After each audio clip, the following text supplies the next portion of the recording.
நம்முடைய நிகழ்ச்சிகளை தொடர்ந்து பாருங்கள், சப்ஸ்கிரைப் செய்து பாருங்கள். இன்னைக்கு தமிழக சட்டமன்றத்துல ஒரு விஷயம் பரபரப்பா பேசப்படுது. பல விஷயம் பேசப்படுது. அந்த இடத்துல எதுவுமே யூஸ் இல்லாம தான் பேசப்பட்டு கொண்டிருக்கிறது.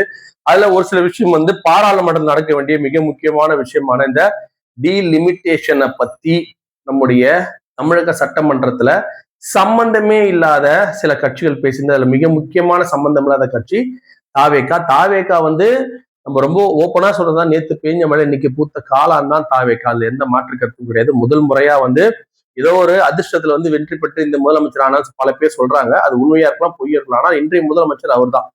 அவர் உடனே தமிழகத்தை கிட்டத்தட்ட 70-80 வருஷமா உழைச்ச வராட்டம் அந்த கட்சியில் இருக்கக்கூடிய ரொம்ப பேர் பேசுறாங்க. நம்ம அதை கேட்டுட்டு தான் அவனே முதலமைச்சர் ஆயிடுச்சு, ஓட்டு போட்டாச்சு, மக்களோட வாக்கே, அதாவது மக்கள் தீர்ப்பே மகேசன் தீர்ப்பு அப்படின்னு நம்ம ஏத்துக்கிட்டு தான் ஆகணும். அவங்க பேச நம்ம கேட்டுதான் ஆகணும். வேற வழியும் கிடையாது, ஒரு முறையும் கிடையாது. ஆனா இந்த டீலிமிட்டேஷனை பத்தி பேசுற இந்த விஷயத்துக்கு தாவேக்காவுக்கு என்ன பொறுப்பு இருக்கு அப்படின்றது இந்த நம்ம பார்க்க போறோம். இப்ப ஏப்ரல் மாசம் நடந்த அந்த பாராளுமன்றத்துல பாத்தீங்க அப்படின்னா, இங்க எலெக்ஷனோட உச்சகட்டம், எலெக்ஷனுடைய அந்த கேம்பெயின் ரொம்ப உச்சம் நடந்துட்டு இருக்கும்போது திமுக, காங்கிரஸ் போன்ற எம்பிக்கள் கூட தமிழ்நாட்டில் அவங்க தான் வச்சிருக்காங்களே தவிர பெருசா அதிமுகவோ இல்ல அதை கூட்டணி கட்சிகள் பெருசா ஒண்ணும் கிடையாது. தமிழ்நாட்டை பொறுத்த வரைக்கும் சவுத் இந்தியால இருக்கக்கூடிய எல்லா முதல்வர்களையும் கூப்பிட்டு ஒரு மாதிரி ஆர்கனைஸ் பண்ணி அந்த பில்லை ஃபெயிலியர் பண்ணாங்க திமுக. அப்ப ஃபெயிலியர் பண்ணும்போது என்ன காரணம்னா, அது கூட பாருங்க, அந்த பாஸ் பண்ணணும்னு சொல்லிட்டே ரெண்டு பில்லை ஒன்னா இணைச்சு கொடுக்குறாங்க. அதாவது டீலிமிட்டேஷன் பிளஸ் அந்த பெண்களுக்கு 33% இடஒதுக்கீடு, இது ரெண்டுத்தையும் சேர்த்து ஒன்னா வைக்கிறாங்க. ஒரு அரசியலமைப்பு சட்டம் அப்படின்னு என்ன உங்களுக்கு தெரியும், இருந்தாலும் ஒரு சின்ன ஒரு விளக்கம் சொல்றது பேசுறதுக்கு முன்னாடி என்னன்னா, 3/2 மடங்கு எம்பிஸ் ஆதரவு தெரியும். ஒரு சட்டம் பாஸ் பண்றதுக்கு பாத்தீங்கன்னா ஒரு மோர் தென் half a மார்க் போதும். அது ராஜ்யசபாலையும் இதுல லோக்சபாலையும் நீங்க போதும், அது போதும். ஆனா நீங்க அப்படியே நீங்க ஒரு அரசியலமைப்பு சட்டத்தையே மாத்தணும் அப்படின்னு சொன்னா 3/2 மடங்கு, அதாவது அதுல பாத்தீங்கன்னா ஆப்போசிட் பார்ட்டி, இப்போ ஒரு உதாரணத்துக்கு 543 சீட்டு வேணும் இல்லையா நம்ம மொத்த பார்லிமெண்ட்ல, ஒரு 400 சீட்டு சப்போஸ் பிஜேபி ஜெயிச்சுன்னு வச்சுங்களேன், என்ன முடிச்சுட்டு இருப்பாங்க, இந்த கதையை முடிச்சுட்டு இருப்பாங்க. 3/2 மடங்கு கிடைச்சிட்டு இருக்கும். ஆனா இப்போ இருக்கிற நிலைமை பிரகாரம் பார்த்தா ஆப்போசிட் பார்ட்டிலாம் ரொம்ப ரோல் இருக்கு. அப்ப அவளால் 3/2 எடுத்துட்டு வர முடியல. இந்த டீலிமிட்டேஷன் எடுத்துட்டு வரதால என்ன பிளஸ் பாயிண்ட், என்ன மைனஸ் பாயிண்ட் அப்படின்றத நம்ம இப்போ ஜஸ்ட் ஒரு ஷார்ட்டா பார்த்துடலாம். இப்ப டீலிமிட்டேஷன் என்ன, இப்போ உதாரணத்துக்கு நம்ம தமிழ்நாடு இருக்கு அப்படின்னா, தமிழ்நாட்டுக்குள்ளேயே பாத்தீங்கன்னா மாவட்டங்கள் ஒன்னா இன்க்ரீஸ் ஆகி 38 மாவட்டங்கள் நீங்க ஆயிடுச்சு. அப்பெல்லாம் ஒரு காலத்துல 20-18 மாவட்டம் வந்தது. மாவட்டத்துக்குள்ளேயே மாவட்டமா பிரிச்சு 38 மாவட்டங்கள் ஆக்கிட்டாங்க தமிழ்நாட்டுல. இதே மாதிரி ஆந்திரா, இதே மாதிரி கர்நாடகா, இதே மாதிரி கேரளா. இப்போ நீங்க அதுலயும் உள்ள வந்தீங்க அப்படின்னா ஒரு மாவட்டத்துக்குள்ளேயே பல ஊராட்சிகள், பல பேரூராட்சிகள் சொல்லி பிரிக்கிறாங்க. அப்ப இந்த மாதிரி பல பிரிவுகளா பிரிஞ்சிருக்கிற மாதிரி கிட்டத்தட்ட மக்கள் தொகை ஏற்ற மாதிரி பிரிச்சு அவங்களோட நிர்வாக வசதிக்காக தான் பிரிக்கிறாங்க. மற்றபடி ஆள்றது என்னமோ தமிழக ஆளுநர், அவங்க தான் ஆள்றாங்கன்னா அவங்க நிர்வாக வசதிக்கு ஏற்ற மாதிரி அவங்க பிரிச்சுக்கிறாங்க. இப்ப நீங்க ஒரு காலத்துல மாவட்ட செயலாளர் பாத்தீங்கன்னா மொத்தம் ஒரு 38 மாவட்டம் இருக்குன்னா அதுக்கு ஒரு 38 பேர் இருந்தாங்க. ஆனா இப்ப பாத்தீங்கன்னா அப்படியே ட்ரிபிள், ஒரு மாவட்டத்துக்கு 3 பேர் 4 பேர் பிரிச்சு போடுற அளவுக்கு, ஏன்னா நிர்வாக வசதியில் அத்தனை பேரை ஒரு மாவட்ட செயலர் கவனிக்க முடியல. அதே போலதான் ஒரு எம்பி அப்படின்றவர் தமிழ்நாட்டுல மொத்தம் 39 எம்பிகள் இங்க இருந்து போறாங்க. பொதுவா எம்பியோட வேலைன்னா மக்களுக்கு நல்லது செய்யுது. அதை செய்யறாங்களா செய்யலையா, எம்பிங்க தொகுதிக்கு வராங்களா வரலையான்றதும் அப்புறமான விஷயம். ஆனா ஒரு ரூல்ஸ் என்னன்னா மக்களுக்கு சேவை செய்யதான் எம்பிகளோட வேலை. அப்ப அந்த எம்பிக்கள் கிட்டத்தட்ட ஒரு பேச்சு ஒரு தொகுதியில 15 லட்சம் பேருக்கு ஒரு எம்பி, ஒரு தொகுதியில 20 லட்சம் பேருக்கு ஒரு எம்பி இருக்கும்போது அவங்க தன்னுடைய வேலையை 20 லட்சம் பேருக்கு எப்படி செய்ய முடியும்? இது நார்மலான கொஸ்டின். அவங்க செய்யறாங்களா செய்யலையான்றது கொஸ்டினே கிடையாது. அவங்க செய்யறது இல்லை. எந்த எம்பியா இருந்தாலும் எந்த எம்எல்ஏ இருந்தாலும் சரி, ஜெயிக்கிறவங்க மட்டும் இருப்பாங்க, ஜெயிச்சு போட எங்க மட்டும் இருப்பான்னு நம்மளுக்கு தெரியாது. ஆனா ஒரு சட்ட பிரகாரம் அவங்க அந்த மாதிரி இத்தனை மக்களுக்கு ஒரு ரெப்ரஸன்டேட்டிவ் வேணும் அப்படின்னு தான் தேர்ந்தெடுக்கிறாங்க. அந்த வகையில இப்ப இருக்கக்கூடிய எம்பிகள் மக்கள் தொகை அதிகமானதுனால முதல்ல ஒரு 10 லட்சம் பேருக்கு ஒரு எம்பியா இருந்தது, இப்ப 20 லட்சம் பேருக்கு ஒரு எம்பி. அப்படி அதே எம்பி அப்படி தான் மக்கள் தொகை ஒரு பக்கம் ஏறிட்டே இருக்கும்போது 20 லட்சம் பேருக்கு ஒரு எம்பியா இருக்கும்போது என்ன பிரச்சனை ஆகுது அப்படின்னா, அவருடைய அந்த கவனம் அத்தனை பேர்கிட்ட போக முடியாது. அதனால என்ன பண்ணுவோம்னா, நம்ம மொத்த இந்தியாவில மக்கள் தொகைக்கு ஏத்த மாதிரி மொத்த இந்தியாவிலுமே 543 அப்படியே 150 மடங்கு இன்க்ரீஸ் பண்றோம். இன்க்ரீஸ் பண்ணா 815 எம்பி சீட்டை உருவாக்கிடலாம். அதாவது இது எப்படின்னா, இன்னொரு சின்ன விஷயம் ஒன்று சொல்றேன். 550ன்றது பொதுவா இந்தியாவோட மொத்த எம்பி இன்னைக்கு 550. அதனால அது 550, 550க்கு மேல இன்க்ரீஸ் பண்ணக்கூடாது. அது மேக்சிமம் 550. அதான் இப்ப கொடுத்துக்கிற சட்டம். அந்த 550 தான் கணக்கு பண்றாங்க. பட் நம்ம ஜென்ரலா நம்ம எதுக்கு சொல்றோம்னா, இப்போ தேர்ந்தெடுக்கப்படுறது 543. அது அப்படியே நம்ம பண்ணாலும் 815 ஆகும்.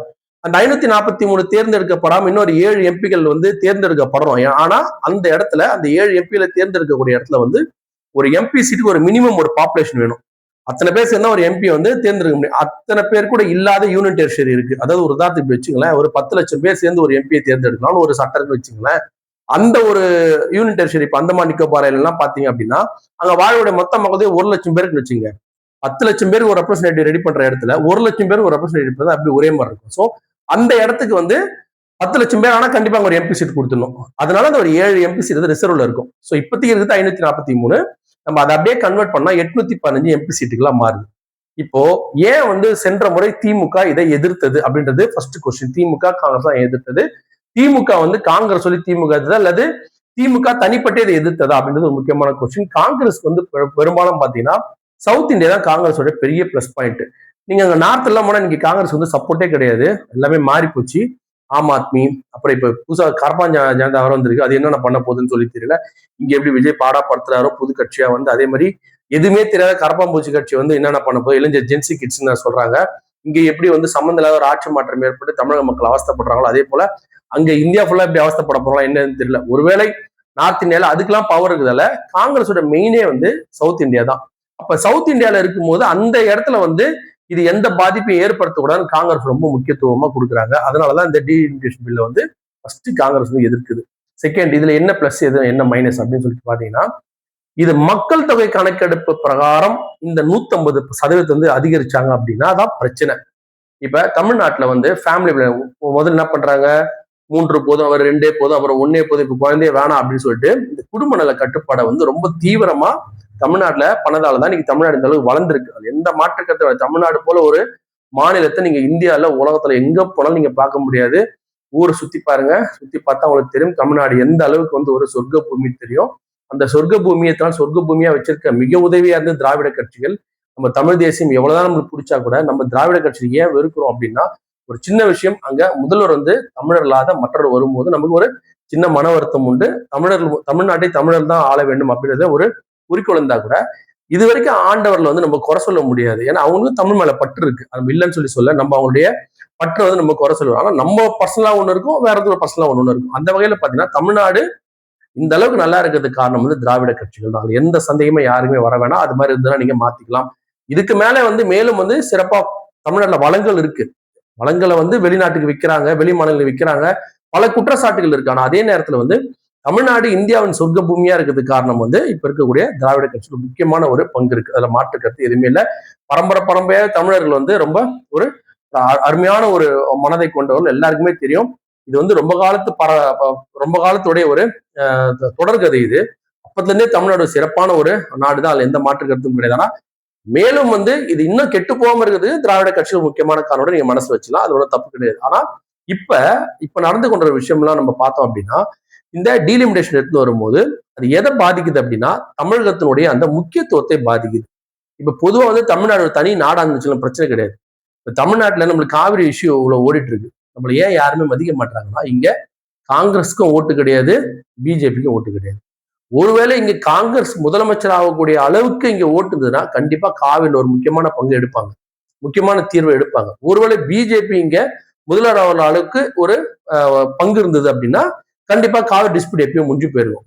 இவங்க 2 பேருமே வந்து தமிழ்நாட்டுல வேலை இல்லை. இவங்க 2 பேரும் வந்து கர்நாடகால தான் வேலை. ஒருவேளை கர்நாடகா இவங்க 2 பேரும் வச்சுங்க இந்த வேலை முடிஞ்சு போயிருக்கும். நான் சொல்ற விஷயம் உங்களுக்கு புரிஞ்சுக்கணும்னு நினைக்கிறேன். தமிழ்நாட்டுல அவங்களுக்கு அவங்க கால்பதிக்க வழி இல்லை. கர்நாடகா 2 கட்சியுமே ரொம்ப ஸ்ட்ராங்கா இருக்கப்ப அவங்க கர்நாடகா பக்கம் 2 கட்சி நிற்பாங்க, தமிழ்நாடு பக்கம் நிக்க மாட்டாங்க. இது ஒரு பக்கம். எம்பிக்கள் வந்து இந்த நம்மளுடைய மக்கள் தொகைக்கு ஏத்த மாதிரி செட் பண்ணாங்க அப்படின்னா இப்ப 543 இருந்து அப்படியே 815 மாறுதுன்னு வச்சு 150% மாறுது. அப்ப தமிழ்நாட்டில் இருக்கக்கூடிய 39 அப்படியே 59 மாறணும். அப்ப அந்த சட்டத்துல எழுதணும், சட்டத்துல என்ன எழுதிருக்குன்னா கரெக்டா இப்ப 543 இன்ட்டு 7.18% போட்டீங்க அப்படின்னா 39 வரும். இன்று இருக்கக்கூடிய அதான் விகிதாச்சாரம் நம்முடைய முன்னாள் முதல்வர் திரு எடப்பாடியாரும் பாமக கட்சியை சேர்ந்தவங்க சொல்றாங்க. எத்தனை சட்டமன்ற தொகுதியோ, அதாவது பாராளுமன்ற தொகுதியோ அதுல 7.18% வந்து நம்ம தமிழ்நாட்டுக்கு எம்பியா கொடுத்தது. அது எதுவுமே உனக்கு கேட்கல.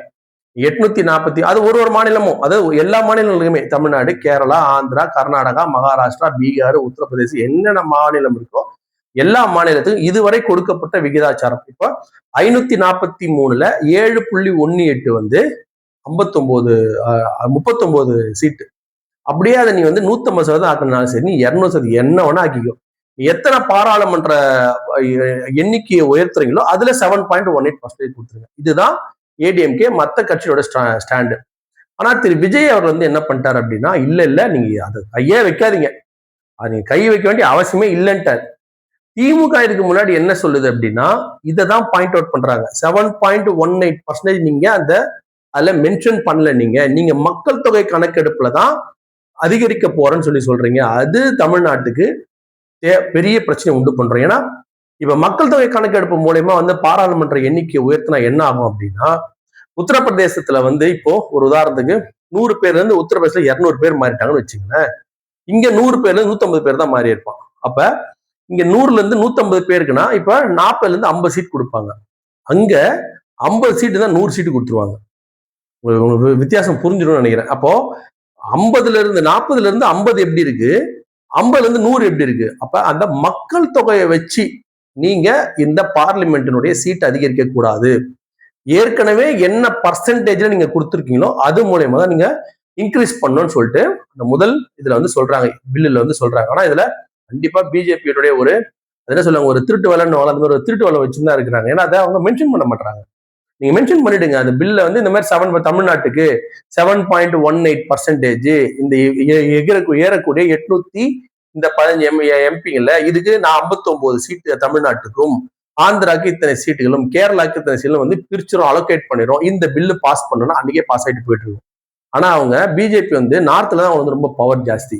அதுல நார்த்ல வந்து அதிகமாகவும் சவுத்ல கம்மியா வரணும் முயற்சி பண்றாங்க. அதான் இத்தனை பிரச்சனைக்கு வந்து காரணம். அது இந்த வாட்டி முற்றுப்புள்ளி வைக்கப்படும் நினைக்கிறேன். ஏன்னா 850 எம்பிக்கள் வரதால 850 எம்பிக்கள் வரதால வந்து எல்லாருக்குமே நல்லது, யாருக்கும் பெரிய கெட்டது கிடையாது. அதனால சட்டமன்றத்தினுடைய எம்எல்ஏக்களும் அதிகரிக்கும். அது அதனுடைய காரணமா வந்து ஒரு உதாரணத்துக்கு வந்து 6 எம்எல்ஏகள் வந்து ஒரு எம்பி தொகுதி. அப்ப எம்பியில் அதிகரிக்கும் போது பாத்தீங்கன்னா உதாரணத்துக்கு இப்ப நம்ம இருக்கிறது வந்து 39 எம்பிகள் இல்லையா. 39 வந்து நீங்க 6ஆல என்ன இது பண்ணலாம், அது வரக்கூடியதான் இப்ப நம்மளோட இருக்க சட்டமன்ற எண்ணிக்கை. அது அப்படியே வந்து ஒரு 1.5 மடங்கு ஏறுதுன்னா இப்ப எம்எல்ஏ 234, அது அப்படி ஒரு 350 எம்எல்ஏகள் ஆயிடும். 350 எம்எல்ஏகள் ஆனோம்னா இங்க இருக்கிற வார்டு மெம்பர்ஸ் அதிகமாவாங்க, கவுன்சிலர் அதிகமாவாங்க. அது ஒரு நல்லதுன்னு வச்சீங்கன்னா அரசியலமைப்பு அதுதான் அமைக்கப்பட்டிருக்கு, நல்லதுன்னு நினைச்சுப்போம். சோ எப்போ இது சரியா இருக்கும் அப்படின்னா, மத்திய அரசாங்கம் இப்ப இருக்கக்கூடிய அதே 7.18% அதிகரிக்கக்கூடிய இதுல போட்டுட்டு அதிகரிக்கக்கூடிய நம்மளோட மல்டிபிள் பண்ணிட்டு ஒரு ஸ்டேட்டுக்கும் இவ்வளவு எம்பி இவ்வளவு எம்பி இவ்வளவு எம்பின்னு கரெக்டா பிரிச்சு கொடுத்துட்டாங்கன்னா அடுத்த 25 வருஷத்துக்கு இதுதான் அப்படி பிக்ஸ் பண்ணி கொடுத்துட்டாங்கன்னா கண்டிப்பா இந்த பில் வந்து பாஸ் ஆயிடும். ஆனா தாவேக்கா இதுல வந்து 2 நிலையை எடுத்துச்சு. எப்ப நம்ம சொன்னா மறுபடியும் தாவேக்கா அகேன்ஸ்டா பேசுற மாதிரி ஆயிடும். தாவேக்கா முதல்ல என்ன பண்ணிடுச்சுன்னா நோ டீலிமிட்டேஷன் சொல்லிடுச்சு. ஆனா திரு அமித்ஷாவை பார்த்த திரு விஜய் அவர்கள் ஃபேர் டீலிமிட்டேஷன் சொல்லிட்டு டிஎம்கே என்ன ஸ்டாண்ட் வச்சு அதே ஸ்டாண்ட் வச்சு பல்ட்டி அடிச்சிட்டாரு. நம்ம சொன்னா மறுபடியும் அதான் சொல்ல போறாங்க. இருந்தாலும் உண்மை அதுதான். இதுல ஒரு சின்ன எனக்கு கடைசியா ஒரு சந்தேகம் இந்த டிவிக்கு பொறுத்தவரைக்கும் என்ன அப்படின்னா, இவங்க தொடர்ந்து என்ன பண்றாங்கன்னா திமுக என்னெல்லாம் சொல்லுதோ அது கூடயே தான் நிக்கிறாங்க. அதிமுக பக்கம் இவங்க அதிமுக வந்து அவங்க என்ன சொல்ல கேட்க மாட்டாங்க. ஆனா திமுக அவனை சொல்லிடுச்சுன்னா அதை ஃபாலோ பண்றாங்க. ஏன்னா என்ன நினைக்கிறாங்கன்னா திமுக நம்ம பகச்சு கூடாது, ஏன்னா திமுக சொல்றதை அப்படியே செஞ்சுட்டே நாட்டு நல்லதா போயிடும் அப்படின்னு நினைக்கிறாங்க. ஆனா இதுல நீங்க முக்கியமா கவனிக்க வேண்டியது அதிமுகவை சேர்ந்த திரு எடப்பாடியார் அவர்களுடைய பேச்சு நல்லா வாட்ச் பண்ணுங்க. அவர் வந்து அவருடைய வார்த்தையில வந்து ரொம்ப பேர் கவனிக்கிறாங்க. அதிமுகவினுடைய ஒரு இரும்பு மனிதரா மாறிட்டாரு திரு எடப்பாடி பழனிசாமி அவர்கள். எலெக்ஷன் முன்னாடி வரைக்கும் வேற மாதிரி இருந்தாரு.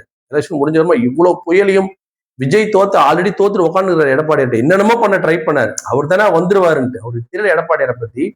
அவருடைய அந்த ஸ்ட்ராங்கான முடிவுகள் வந்து அவர் கொஞ்சம் பின்வாங்காம இருக்கிறாரு. இப்பயுமே அந்த பிஜேபி சப்போர்ட்ல அது உண்மையா நேர்மையா இருக்கும் பட்சத்துல கண்டிப்பா நான் சப்போர்ட் பண்ணுவேன்னு சொல்லிட்டு ஒரே ஸ்டாண்ட்ல இருக்கிற ஒரே ஆள் யாருன்னா அதிமுக திரு எடப்பாடியும் அவங்க மட்டும்தான் வந்து அந்த குரூப் மட்டும்தான் வந்து ஆரம்பத்துல இப்படி இருந்தானாங்க சட்டத்தை ஒத்துக்கிறோம் அப்படின்னு சொல்லிட்டு அதே இதுல 7.18%ல உள்துறை அமைச்சர் அமித்ஷா சொல்றாரு. அவர் பேச்சு நம்ம எப்படி கேட்காம இருக்க முடியும்? அவருக்கு கொடுக்கிற அந்த ஒப்புதல் வந்து பாராளுமன்றத்துக்கு கொடுத்த ஒப்புதல் எப்படி பொய்யான வாக்குறுதி தர முடியும்னு சொல்லிட்டு இருந்தாலும் அந்த பில்லில் அவங்க மென்ஷன் பண்ணாங்கன்னா கண்டிப்பா தமிழ்நாடு சப்போர்ட் பண்ணணும்னு சொல்லிட்டு அன்னைக்கு என்ன ஸ்டாண்ட்ல இருந்தா அதே ஸ்டாண்ட்ல இன்னைக்கு நின்று இருக்காரு அதிமுக எடப்பாடி பழனிசாமி அவர்கள். எது எப்படி இருந்தாலும் இந்த டீலிமிட்டேஷனால இந்தியாவுக்கும் தமிழ்நாட்டுக்கும் நல்லது நடக்குதுன்னா யாரா இருந்தாலும் கண்டிப்பா ஏத்துன்னு போகணும் அப்படின்றதுல எந்த மாற்று கருத்தும் கிடையாது.